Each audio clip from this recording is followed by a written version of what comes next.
pesadillas, noches de insomnio provocado por el terror a sumirte en un nuevo y profundo sueño, acompañando de ese terror tan irracional.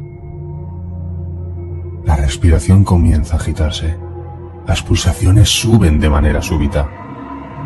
Las ganas de huir al saber que de nuevo estás metido en la pesadilla son latentes, pero sabes que no puedes escapar. Por mucho que grites, corras, llores, incluso te escondas, vas a acabar siendo presa de ella. De nada te vale tener el subconsciente que lo que vives no es real. Pero, ¿y si un día te levantas y esas pesadillas, esos sueños, tienen la capacidad de hacerte daño en tu vida real? Puedes morir en tus sueños, o mejor dicho, puedes morir a causa de tus sueños.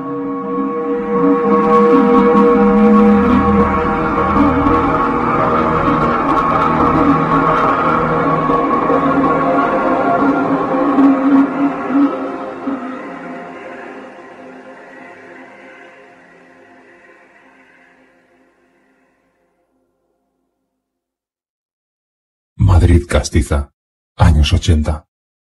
Concretamente 26 de agosto de 1987.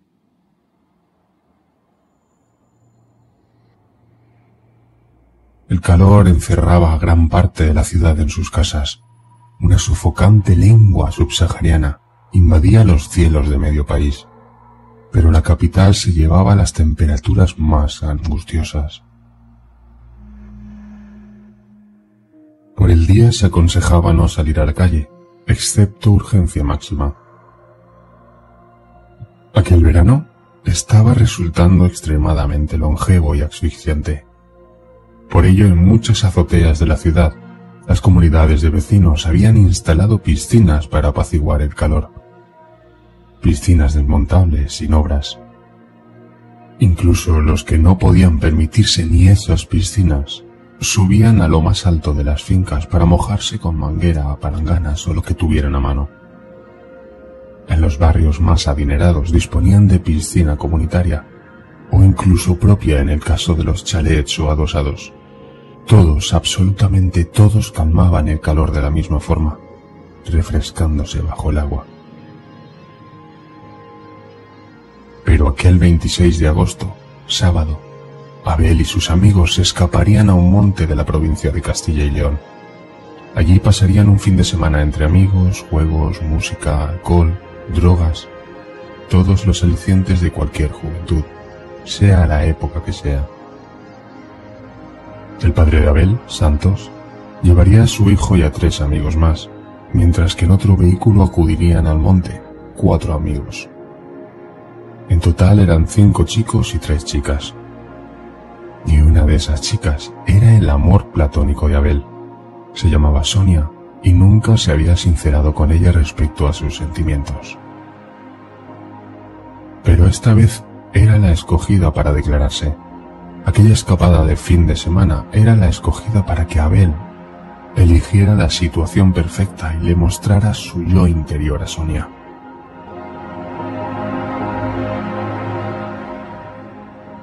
Todo estaba preparado. El coche les esperaba en la puerta y con él un fin de semana que recordarían por el resto de sus jóvenes vidas. El viento era húmedo, aroma a verano, ese olor que determina la estación del año, pues este era un olor a calor, a humedad en el ambiente, a eliminar preocupaciones. Todos marchaban emocionados hacia el monte de los desconocidos, que es como se conocía aquel parque natural situado en la provincia de Segovia. No os podéis hacer una idea en cómo puede cambiar un paisaje en poco más de media hora. De los altos edificios de la Madrid ejecutiva a los frondosos bosques de Segovia, todo en poco más de una pequeña cabezada en el coche.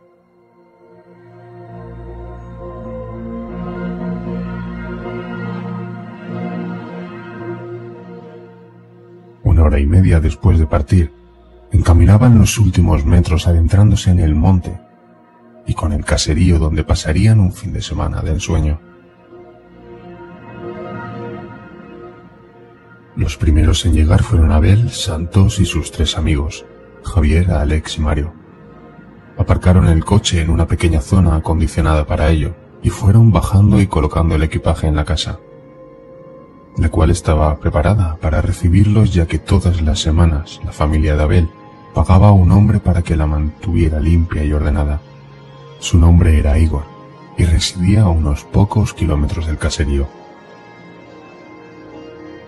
Igor era un hombre de 39 años al que la familia de Abel había dado trabajo desde que se quedó huérfano con tan solo 16 años, después de que encontraran los cuerpos de sus padres en la cama sin vida. No habían señales de haber sufrido violencia alguna, así que todo apuntaba a un fallecimiento de forma natural. Igor comentaba en ocasiones que pocos días antes de morir sus padres comentaban que estaban sufriendo una especie de pesadillas muy reales. Tras la autopsia, el forense dictaminó muerte por paro cardíaco. Parecía casualidad, demasiada, pero fue lo que ocurrió. Igor no tenía más familia que sus padres, y es por eso mismo que los padres de Abel le ofrecieron trabajo adecentando la casa, trabajo por el cual percibía un sueldo, con el cual podría vivir sin problemas. A cambio, este debería vigilar la casa y mantenerla en condiciones.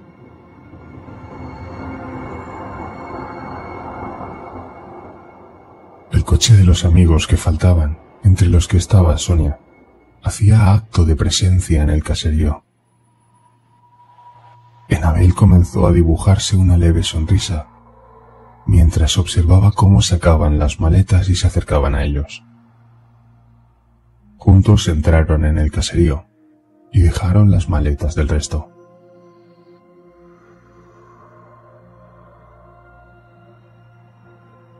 Tras asentarse en la casa, el padre de Abel y uno de los padres de uno de esos amigos se despidieron y los emplazaron para recogerlos al lunes a mediodía. Por delante, el fin de semana. Nada más salir por la puerta encendieron la música y comenzaron la fiesta. Eran poco más de las 12 del mediodía y Abel y un par de amigos ya comenzaron a preparar la barbacoa. Para ello se les unió Sonia, la cual parecía muy interesada en hablar con Abel, y que ante lo que aparentaba, los amigos que estaban junto a Abel haciendo la barbacoa desaparecieron para dejarlos a solas. La conversación entre ambos fluía. Se notaba que algo sentían el uno por el otro, y pronto salió la pregunta esperada, a la cual Abel respondió que sí, que le gustaba desde hacía mucho tiempo y que nunca había tenido el valor de decírselo. Sonia, por su parte, hacía años que también sentía lo mismo. Allí mismo, frente a aquella sofocante barbacoa, nació una bonita relación amorosa. Y a partir de aquella barbacoa fue oficial, y no se separaban casi en ningún momento. Debían disfrutar todo el tiempo perdido por la vergüenza de ambos. Hacían todo lo que cualquier pareja en sus comienzos hacía. No hace falta entrar en detalles, ya que todos habéis sido jóvenes. Cuando las horas de calor daban una tregua, se comenzaron a preparar para dar un paseo por el monte de los desconocidos. Querían saber si la leyenda del lugar era real, y es que desde hacía muchos años, las gentes de la zona y excursionistas han desaparecido de forma muy extraña. En común, la última localización donde fueron vistos, la entrada de dicho monte. Y es que se dice que si pernoctas en los alrededores de aquel monte, sufres una especie de alucinación que hace adentrarte en aquel monte, en el que finalmente se te perderá el rastro y nunca jamás se sabrá nada de ti. Abel y sus amigos intentaban, en medio de ese juego de incredulidad y miedo a nada que suelen padecer los jóvenes, entrar en aquel lugar para comprobar la realidad y ver si podrían, con el morbo, encontrar a alguien allí perdido o fallecido. La brisa fresca comenzaba a recorrer entre el follaje de aquel paraje. Se agradecía la verdad. Los rayos de sol se colaban entre las hojas de los árboles, reflejando largos rayos invisibles de halos de luz. Parecía un lugar de fantasía. Daba la sensación que hadas y duendecillos aparecerían entre los árboles para revolotear por medio de aquel césped. Un sendero arenoso les marcaba el camino hacia el corazón del monte, hacia la ubicación de toda desaparición. A lo lejos, el horizonte anaranjado del atardecer a modo de final apocalíptico. Tras un largo tiempo de caminata, observan a lo lejos y a contraluz, en medio de ese horizonte naranja, la silueta de, al parecer, una persona sentada en el prado. Al acercarse a la silueta, contemplan que sí, aquello era una figura humana, pero hecha de piedra. Era como una especie de estatua dedicada a alguien, pero no rezaba ninguna escritura a su alrededor. La verdad es que aquella figura empedrada no pintaba nada en aquel lugar. ¿Y sabéis lo que pasa por la mente humana cuando algo parece no cuadrarnos en un lugar concreto? Exacto. Tendemos a pensar que algo malo va a ocurrir, o en su defecto nos da mala espina. Por lo que varios amigos insistieron fervientemente en marcharse de aquel lugar, lo más apresurado posible. Y tras inspeccionar los más valientes el lugar, volvieron tras sus pasos de vuelta al caserío. Además, estaba anocheciendo, y como no salieron de allí rápido, pronto podrían desubicarse. Mientras duró la vuelta, el grupo de amigos experimentó la sensación de estar vigilados. Mientras duró esa vuelta, nadie dijo nada al respecto. Pero al llegar a la casa, todos ellos hablaron sobre el tema y coincidieron en la misma sensación. Era como llevar a alguien detrás, persiguiéndote todo el camino, asegurándose de que tomaran el camino de salida correcto para desaparecer de allí. De alguna manera molestaban en aquel lugar a alguien. Muchos de ellos dijeron escuchar pasos tras de sí, pero al girarse tan solo veían vegetación.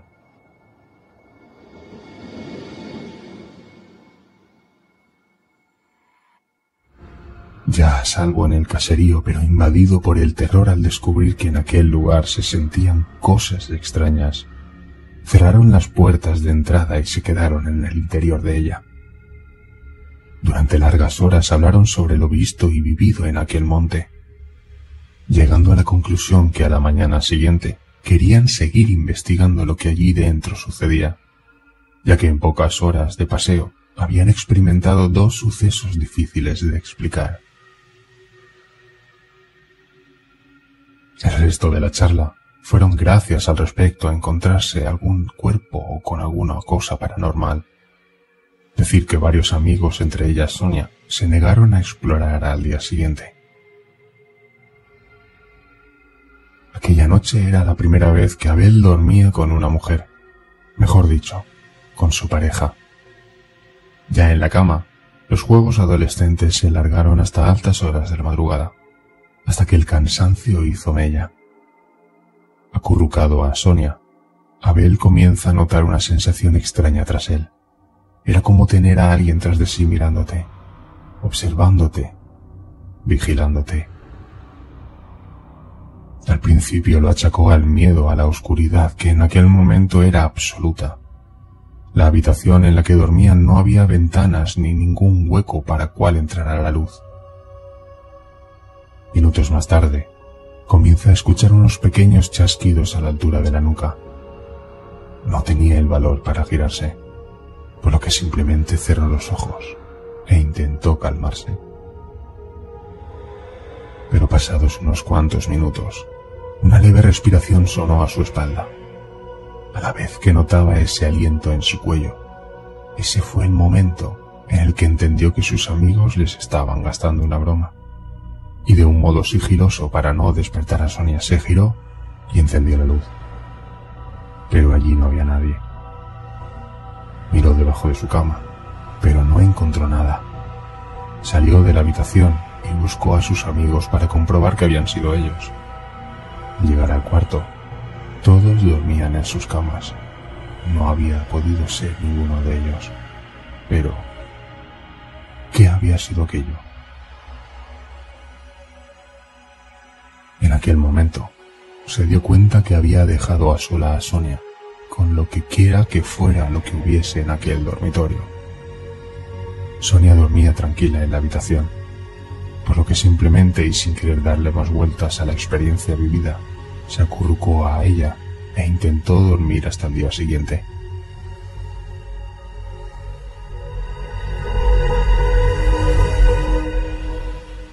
Al amanecer, de nuevo se prepararon para aquel día de excursión por aquel monte. Al final, motivados por la luz del día, todos accedieron a adentrarse en el monte de los desconocidos. Llegados al punto donde el día anterior descubrieron aquella estatua de piedra, observaron que ésta ya no se encontraba en aquel lugar. ¿Quién la había desplazado de allí? Muchas dudas les invadieron, pero algo que realmente les descolocó es que a pocos metros de allí encontraron una pequeña colina de piedra o una cantera, la cual albergaba una pequeña cueva, a la cual había que acceder de rodillas. No todos tuvieron el valor en adentrarse, por lo que Sonia se quedó fuera junto a Javier, Alex y Mario. Los demás investigaron la cueva.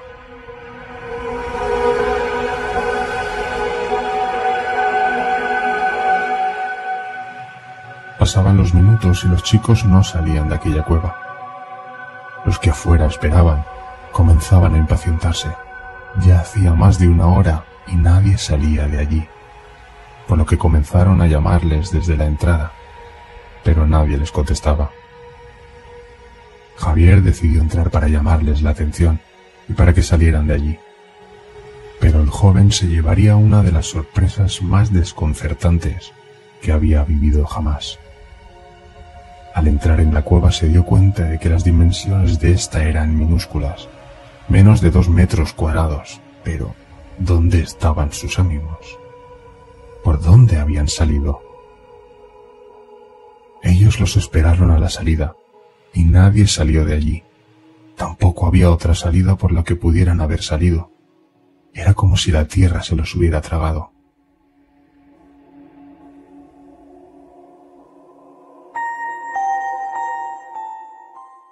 Asustados decidieron ir a casa y llamar a Igor para que éste llamaran a sus padres y denunciaran lo ocurrido.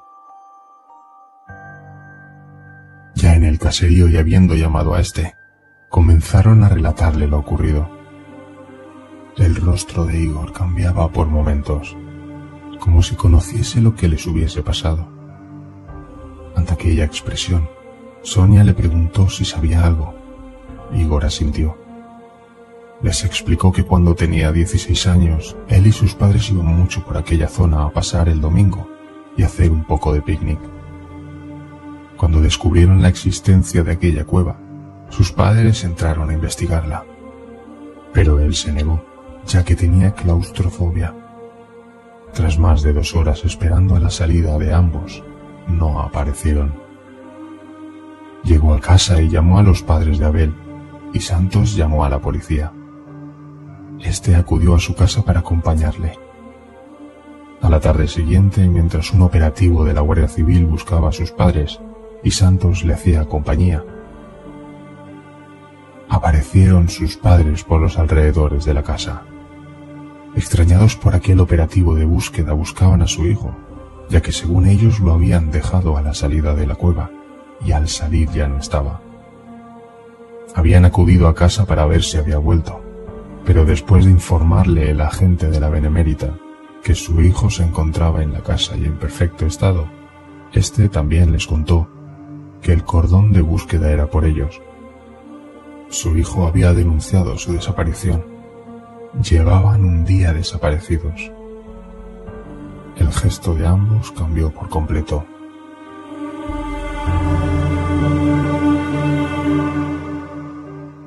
Sentados en el sofá de casa junto con Santos, Igor y los agentes de la Guardia Civil, ambos contaron que tan solo observaron en el interior de la cueva.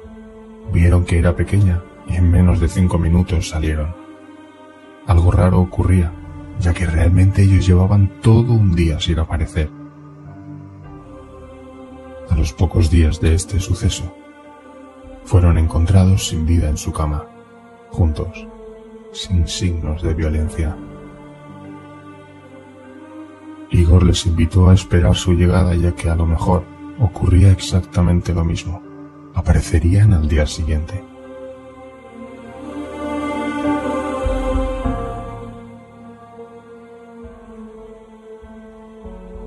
Al día siguiente, al caer el sol, cuando lo anaranjado del horizonte anunciaba la noche estrellada, cálida y veraniega, en donde una brisa fresca anunciaba cambios. Minutos después, unas siluetas recorren el horizonte acercándose al caserío de fin de semana. Abel, que junto con parte de sus amigos se adentraron en aquella cueva, aparecieron a la tarde siguiente como si para ellos hubiese pasado tan solo un rato. Bromeando y riendo, se presentaron frente al caserío, donde les esperaban Javier, Sonia, Alex y Mario con cara seria, lanzando reproches sobre su paradero. Al principio los ya no desaparecidos bromearon con la pronta espantada de estos, aludiendo a que no les esperaron. Los demás, por el contrario, les informaron de que llevaban todo un día desaparecidos. Los rostros de estos comenzaron a cambiar. La sorpresa y el desconcierto asolaron los rostros de los ya no desaparecidos. Sus amigos los emplazaron a mantener una conversación en el interior del caserío. Tras horas debatiendo y en donde unos trataban de hacer entender a los otros que tan solo se demoraron un rato, y los otros haciendo lo mismo con los unos mediante llamada telefónica a la policía para certificar la versión, llegaron a la conclusión de que en aquella cueva algo extraño y desconcertante ocurría, aparte de ser informados también de lo que Igor le contó sobre sus padres y la cueva. Tras la preocupación de unos y el desconcierto de otros, calmaron las emociones jugando a juegos de mesa y recordando lo ocurrido como una anécdota. Sonia y Abel estaban muy acaramelados, más de lo normal, ya que Sonia por unas horas había perdido al que para ella era el amor de su vida. Aquella noche no se separó de sus brazos ni un solo momento. Pero aquella noche, algo intangible los separaría por el resto de sus existencias.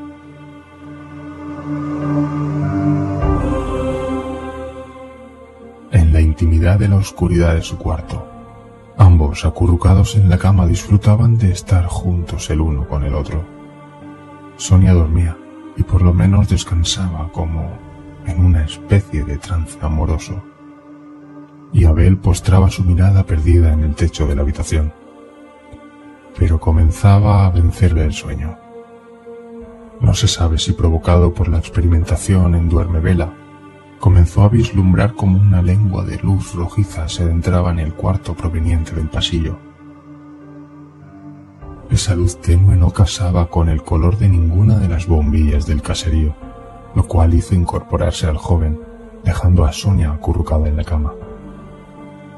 La luz emitía un parpadeo hipnótico y oscuro. El sonido de ambiente era hueco, como una especie de eco industrial metálico. Abel, sumido en esa especie de trance, se dirige a la puerta, atraído por aquella luz, y al abrir la puerta, la roja luz invadió la estancia generando sombras fantasmagóricas y con un polvo grisáceo en suspensión. Era como estar en otra realidad. Aquel sonido metálico continuaba y Abel perseguía con la mirada la intrusión de aquella luz en el cuarto, quedando frente a su mirada el cuerpo de su querida Sonia postrado en la cama. Sobre el cabecero, de donde colgaba una cruz cristiana, emergía una sombra descomunal sobre la pared, desplegando una silueta terrorífica haciendo retroceder al joven Abel. Aquella silueta oscura iba desplegando a lo ancho y a lo largo del lecho, invadiendo el cuerpo de la joven y dormida Sonia. En el momento, aquella sombra aberrante cubrió por completo el cuerpo de la joven, Este se volteó quedando cara arriba. Lentamente y ante la mirada, medio de incomprensión, medio de terror de Abel, levitaba frente a él el cuerpo de su novia. Del mismo quedaban a merced de la gravedad sus brazos, piernas y cabeza. Sonia parecía no enterarse de nada. Abel confirmó mentalmente la anormalidad de la situación e intentó desesperadamente que Sonia se despertara, pero parecía no surtir efecto alguno. Entonces, el cuerpo de la joven se movía quedando en vertical con la cabeza casi pegada al techo, con los ojos en blanco, encalados y parpadeando a una velocidad inhumana. Los gritos de Abel despertaron al resto de la casa, que en cuestión de segundos se presentaron en la habitación de la pareja para presenciar una de las escenas más irreales y terroríficas. Fue entonces que frente a la vista de todos, el cuerpo de Sonia fue lanzado por una fuerza sobrenatural hacia la pared que estaba situada frente a ella, pasando por medio de sus amigos, haciéndolos agacharse para su paso. El sonido hueco del cuerpo estamparse contra la pared impactó a todos ellos, que tan solo podían gritar horrorizados. De nuevo el cuerpo lanzado por esa misma fuerza invisible retornó empotrándose a gran velocidad con la pared en donde colgaba el crucifijo. Pequeñas pero abundantes líneas de sangre se desparramaban por la pared, mientras sus compañeros llamaban a la policía. Poco más podían hacer. El cuerpo de Sonia comenzó a retorcerse, quebrando los huesos de todas sus extremidades, haciendo sonar un seco crack. El cuerpo de la joven cayó sobre la cama, tiñendo las sábanas del color rojo de la muerte.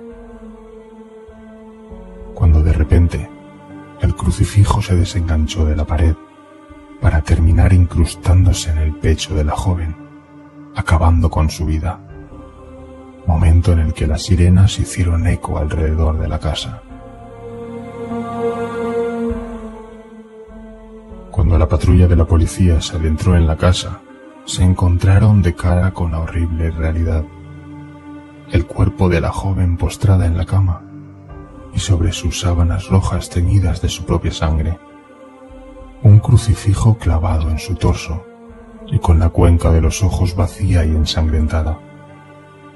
Lágrimas de sangre caídas sobre su mejilla y una expresión de tranquilidad en su gesto. No fue consciente de lo que le ocurrió.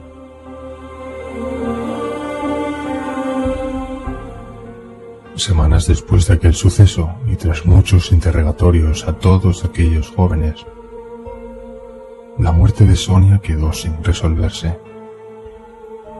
pero recorrió las secciones de sucesos de todo el país. Aquel crimen fue catalogado por la prensa como una muerte venida del infierno. Nunca pudo atribuirse a nadie aquel crimen. En la escena fueron encontradas huellas de todos los jóvenes como es normal, pero sobre el cuerpo de Sonia y sobre el crucifijo no fueron encontradas. Tan solo se observaron unas especies de abrasiones por aquella cruz de madera y por los brazos y piernas de la joven.